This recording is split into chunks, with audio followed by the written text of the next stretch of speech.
Me acompaña Alfredo García, o alcalde do Barco, e Manuel López Centón, o letrado aquí do xulgado do Barco. Estamos ahora mesmo no Rexistro Civil e presentamos unha iniciativa do Ministerio que xa se desenvolvendo desde os últimos meses para digitalizar, informatizar e optimizar a xestión do Rexistro Civil neste caso. Se trata da aplicación dunha plataforma informática DiciRec que o que pretende é mellorar o servicio tanto para o usuario como para as administracións.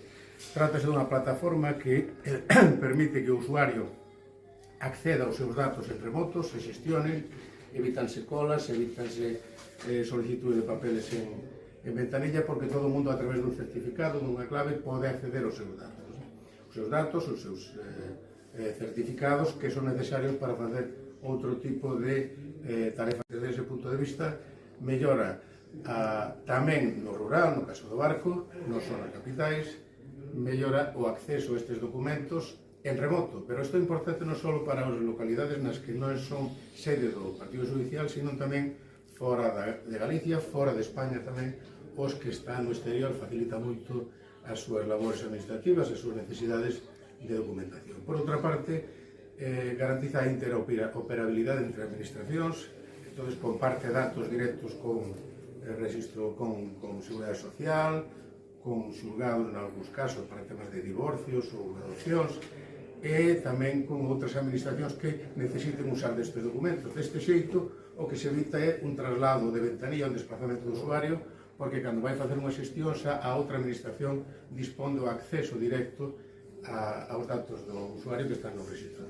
En este sentido, se garantiza a seguridade, a trazabilidade e a confidencialidade de todos os datos do usuario.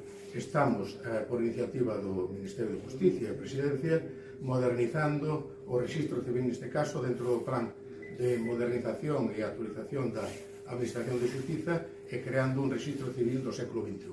Beneficia e optimiza a xestión das administracións e facilita o uso e o emprego do usuario dos servicios da Administración do Estado.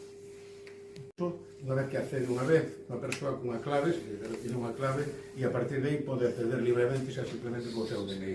Efectivamente, o seu DNI. O sea que é un uso moi certificado que teña, pois, eso, pouco máis para engadir a que iso pero a clave como o conseguiría? Vamos a ver, vostede co seu DNI electrónico, se tuvera outro tipo de clave, pode facer, como fan, xa con Facenda e con outros organismos. Entra na página do registro e dende aí pode facer solicitudes, pode iniciar expedientes, pode tramitar expedientes, pode aportar documentación sin necesidade de ningún tipo de desplazamento dende a súa casa ao registro. A través de internet danche unha clave e a partir de aí... Presencialmente tamén, se vostede quere vir presencialmente, tamén pode vir presencialmente. Pode iniciar un procedimento presencialmente, porque vostede, habrá moita xente que non sepa, darase difusión a partir de agora, a xente irase informando. Por lo cal, agradezco moito que viñades. Efectivamente é iso. Unha agilización dos trámites, tamén supón un aforro de diñeiro, un aforro de tempo e un aforro tamén de esforzos. O cal, pois, redunda nunha eficiencia en un mellor servicio cidadán. De personal? O personal fai falta. Sí. O ordenador de momento non vai só. Vale.